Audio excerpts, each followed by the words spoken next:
Capítulo 2. 400 años de soledad. El rey de las toallas estaba encarcelado por un motivo muy serio. Había tratado de revertir 400 años de historia. En el soleado paraíso de Puerto Rico, uno puede disfrutar de la playa por la mañana, caminar por el bosque pluvial por la tarde y pasearse por la noche explorando las antiguas murallas de la ciudad colonial. La blanca arena de la costa brilla como la azúcar. El agua es tan cristalina que desde un avión se puede divisar diversos tonos de turquesa entre la orilla y el azul oscuro del mar. Por todo el centro de la isla, la cordillera central forma una serie de picos brumosos forrados de espesos bosques de palmas y pinos, que se reducen a suaves lomas hasta llegar al Caribe. Sobre 1000 arroyos, quebradas plateadas corren montaña abajo y desembocan en el mar.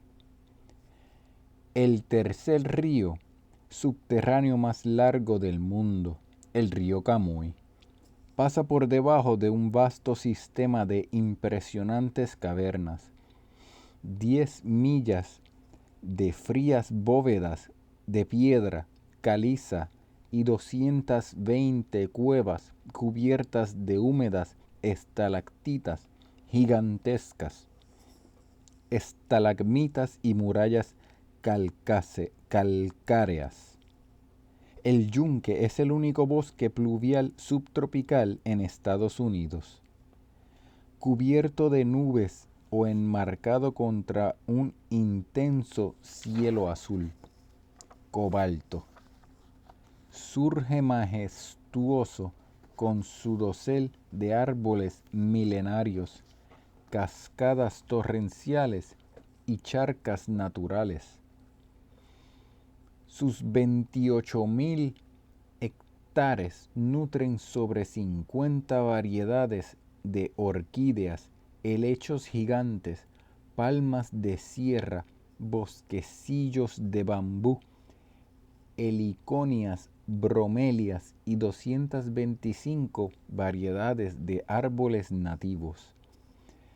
Y todos florecen en una explosión de color y belleza natural.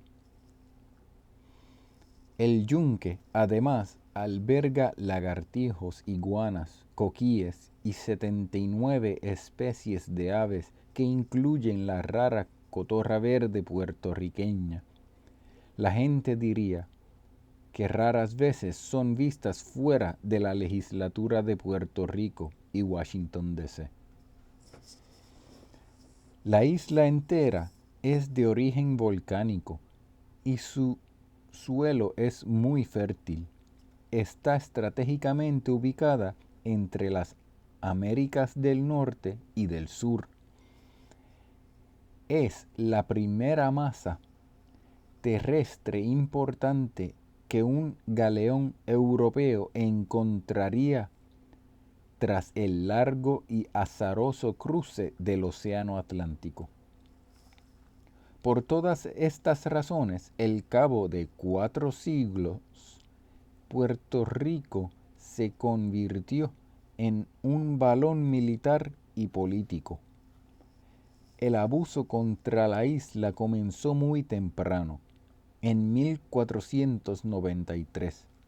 Cristóbal Colón realizó su segundo viaje al Nuevo Mundo con 17 naves, 1200 hombres, caballos, ganado, armas de fuego y varicelas.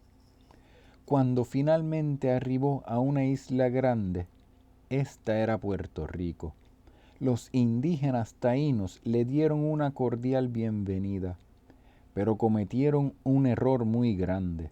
Le mostraron las pepitas de oro de sus ríos y le dijeron que tomara todo lo que quisiera. Naturalmente, esto provocó una intensa fiebre del oro. España bautizó la isla San Juan Bautista y luego Puerto Rico. La invadió con Biblias bordadas y esclavos africanos. Esclavizaron también a los indígenas taínos. Todo taíno mayor de 14 años tenía que producir una campanilla de halcón de oro cada 3 meses o le cortaban las manos. Como nunca habían visto un halcón, ni un caballo, ni un hombre en armadura, ni mosquetes que botaban fuego, los taínos hicieron todo lo que les ordenaba. Para el colmo de sus males, una plaga extraña, la varicela, los mataba a ellos, pero no a los españoles, y pensaron que eso tenía que ser porque los españoles eran dioses, o al menos inmortales. Esto no le gustó a un viejo taíno llamado Urayoan, quien en 1511 realizó un pequeño experimento. Le contó a un solitario español llamado Diego Salcedo que por allí cerca le esperaba un lago repleto de vírgenes doncellas. Salcedo inmediatamente fue a buscarlo. Pero lo que encontró a la orilla del río Añasco fue un pelotón rabioso de guerreros taínos. Después de que éstos lo ahogaran en el río, Urayoan observó, hurgó y olió su cadáver por 3 días completos. Cuando Salcedo comenzó a pudrirse, Urayoan regó la noticia. Los taínos se sublevaron por toda la isla y Juan Ponce de León mató a 6,000 de ellos para mantener el orden público y el respeto a la reina española, Isabel de Castilla. 3 siglos más tarde ya no quedaba ningún taíno, pero la situación no había cambiado mucho. Puerto Rico seguía siendo un balón político. En 1812, la primera constitución española, la Constitución de Cádiz, popularmente llamada la Pepa, se extendió a Puerto Rico, convirtiendo la isla en una provincia española con todos los derechos. Pero en 1814 la Constitución de Cádiz fue derogada, luego restaurada en 1820 y finalmente abolida en 1823. En 1824 el gobernador español adquirió de nuevo poderes absolutos sobre Puerto Rico. El 23 de septiembre de 1868, unos 1,000 puertorriqueños se sublevaron en el pueblo de Lares para reclamar la independencia de España. Antes de la medianoche habían tomado la sede del gobierno municipal, dispuesto a los oficiales españoles, arrestando y encarcelado a los merciantes peninsulares.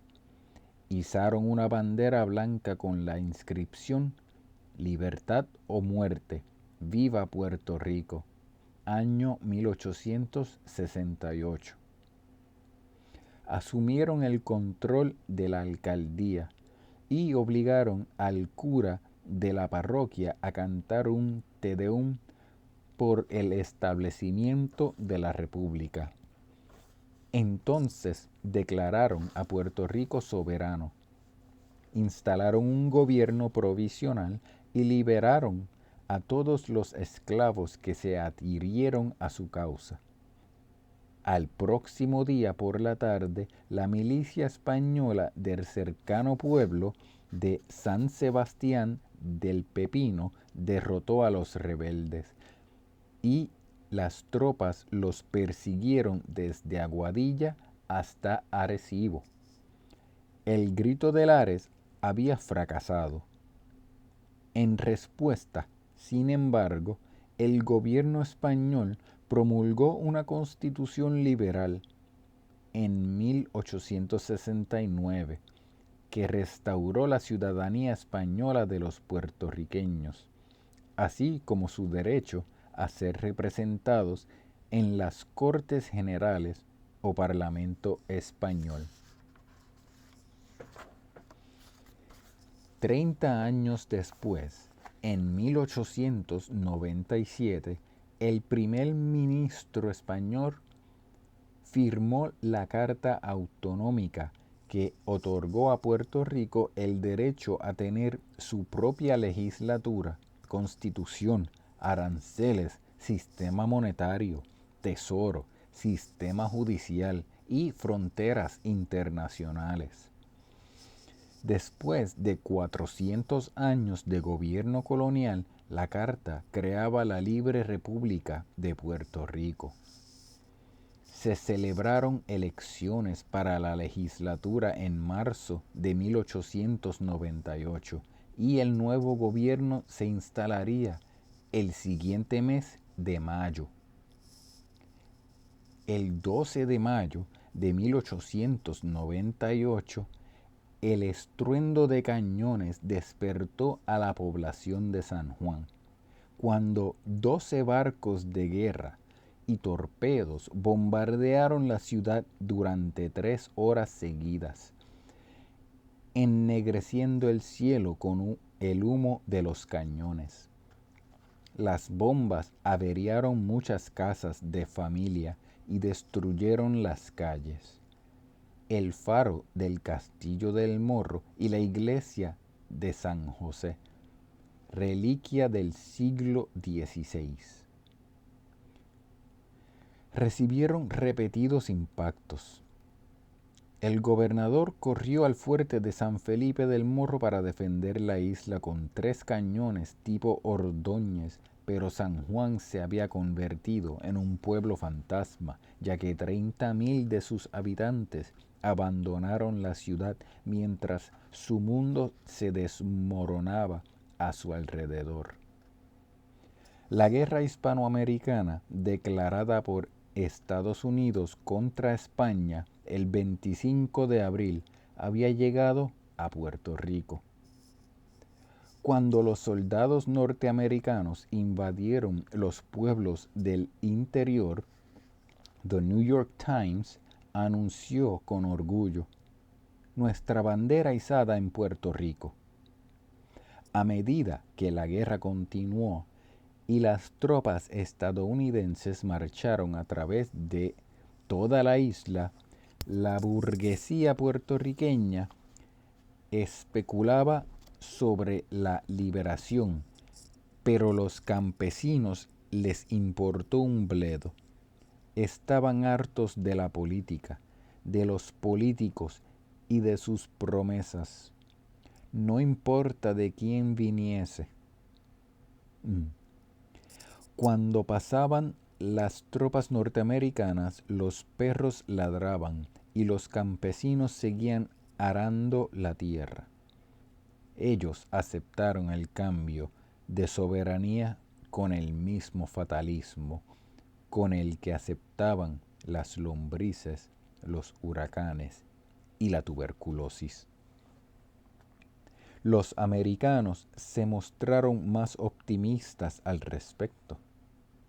Dale mis cariños a Nani y no hagas la paz hasta que Puerto Rico sea nuestro, le escribió Theodore Roosevelt al senador Henry Cabot Lodge en 1898.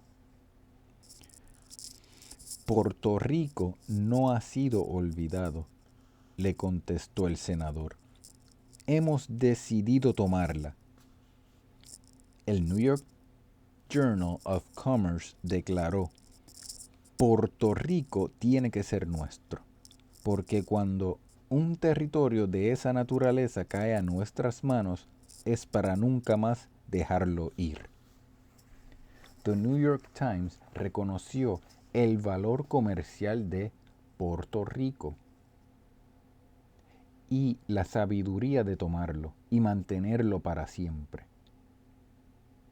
Según The Times, la isla era un encantador lugar para veranear en invierno, una excelente estación naval con una posición envidiable entre dos continentes y una isla que vale la pena poseer. Utilizando un lenguaje parecido al de Rudyard Kipling en La carga del hombre blanco. The Times concluyó: lo necesitamos como una estación en el gran archipiélago americano. No estamos obligados a darle su independencia a Puerto Rico. Sería mucho mejor para la isla entrar enseguida bajo la benéfica sombra de Estados Unidos que emprender el deudoso experimento del autogobierno, y no hay razón alguna para creer que su gente lo preferiría. Hasta el poeta Carl Sandburg, quien sirvió en Puerto Rico con la Sexta Infantería de Illinois durante la guerra, escribió: por 400 años esta isla ha sido regida por un gobierno español desde Madrid. Ahora va a ser americana y se nota fácilmente que a la gente común le gusta la idea. El 4 de julio de 1898, en la iglesia central presbiteriana de Brooklyn, el reverendo J.F. Carson leyó de la Santa Biblia. Y Josué capturó todo el territorio, y el territorio descansó de la guerra. Predicó en su sermón que la excelencia y suprema misión de esta república es terminar con el reino de España en América. Y si para lograrlo es necesario plantar la bandera de las franjas y estrellas en Cuba, Puerto Rico, las Filipinas y hasta en la misma España, América lo hará. Esa misma noche, en la iglesia presbiteriana de la Quinta Avenida, el reverendo Robert Mackenzie profetizó: Dios está llamando a un nuevo poder a la vanguardia, la raza de la cual esta nación es la corona. Está destinada a tomar su puesto como un poder mundial. El senador Albert J. Beveridge también vio un plan divino emerger. Dios no ha estado preparando a los pueblos angloparlantes y teutónicos por 1000 años para nada, declaró. Él nos ha hecho expertos en gobernanza para que manejemos los gobiernos de pueblos salvajes y seniles. El 21 de julio de 1898, el gobierno de Estados Unidos publicó un comunicado de prensa que dijo: Puerto Rico será nuestro para siempre. Una vez tomado, jamás será liberado. Pasará para siempre a manos de Estados Unidos. Su posesión compensará por el inmenso costo de la guerra a Estados Unidos. Nuestra bandera, una vez izada allí, flotará sobre la isla permanentemente.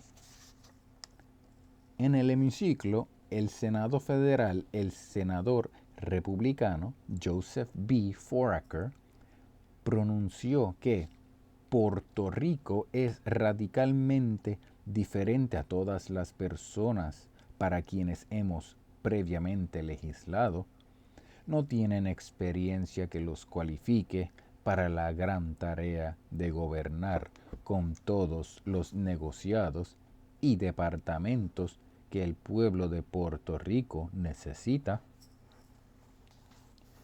En los próximos años, Puerto Rico sería atiborrado de negociados y departamentos, convirtiéndose en la base caribeña de la política de Theodore Roosevelt. Habla suavemente, pero siempre carga un mazo grande. De hecho, casi 10 años antes de la guerra hispanoamericana, el presidente Benjamin Harrison y el secretario de Estado James G. Blaine ya habían estado evaluando el valor potencial de la isla para una estación de abastecimiento para la Marina de Guerra y como un peldaño de entrada al mercado latinoamericano. Eugenio María de Hostos, el gran educador puertorriqueño, resumió el asunto de la siguiente manera: qué triste, avasallador y vergonzoso es ver a Puerto Rico pasar de un dueño a otro sin haber sido nunca su propio dueño, y verlo pasar de soberanía a soberanía sin haberse nunca mandado a sí mismo. Estados Unidos le hizo un cuento muy diferente a los propios puertorriqueños. El 29 de julio de 1898, 4 días después de haber desembarcado las tropas americanas, el general Nelson Appleton Miles emitió una proclama desde sus cuarteles militares en Ponce.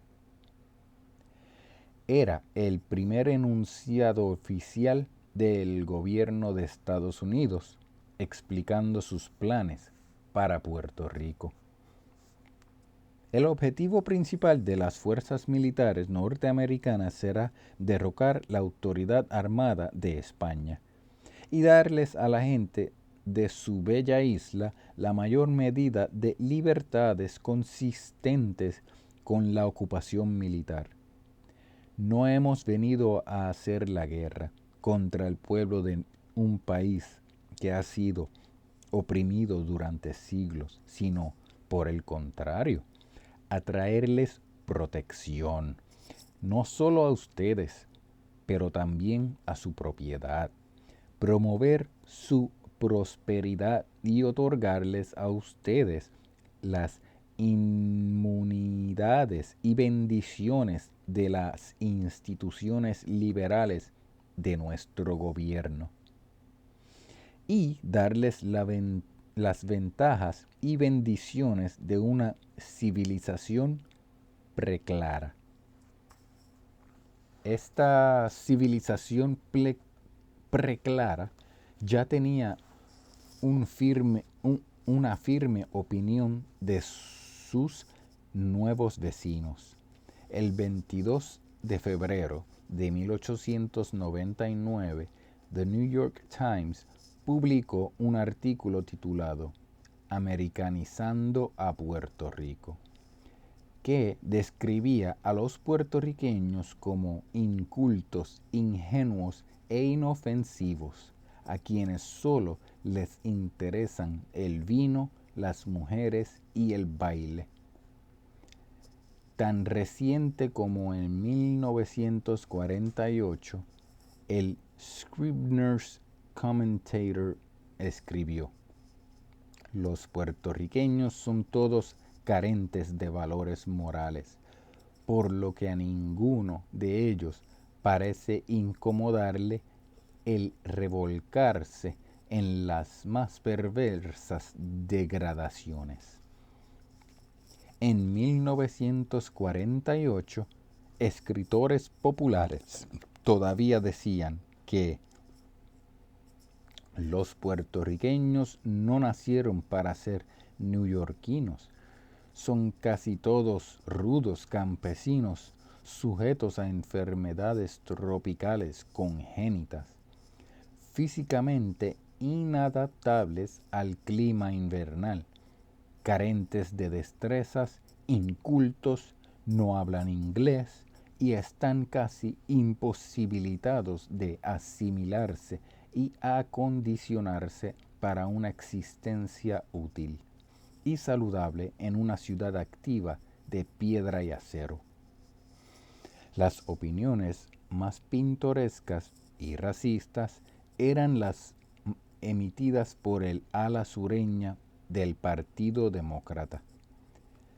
He aquí algunas palabras pronunciadas en el seno del Senado Federal por el senador William B.